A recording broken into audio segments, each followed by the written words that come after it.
ఏ ఇంట్లో పరిశుద్ధాత్మ సన్నిధి పరిపక్వమవుతుందో, ఏ ఇంట్లో పరిశుద్ధాత్మ సన్నిధి ఉండగలుగుతుందో, ఆ వ్యక్తిగత జీవిత యాత్రలో సముద్రము లాంటి సమస్యలు ఉన్న దాటించే దేవుడు తోడుగా ఉంటాడనే మాట మీకు సత్యం అర్థమవుతుంది. హల్లెలూయా. ఎప్పుడో తెలుసా?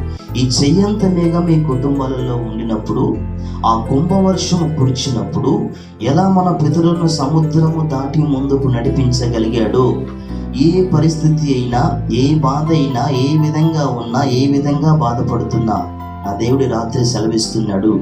అలాంటి పరిస్థితుల నుంచి కూడా పరిశుద్ధాత్మ దేవుడు నడిపించగలిగిన దేవుడు. హల్లెలూయా. పరిశుద్ధాత్మ దేవుడు సహాయం చేస్తాడు. పరిశుద్ధాత్మ దేవుడు నీ బలహీనతను చూసి మౌనంగా ఉండడు. నీ బలహీనతలను చూసి మౌనంగా ఆయన ఉండడు.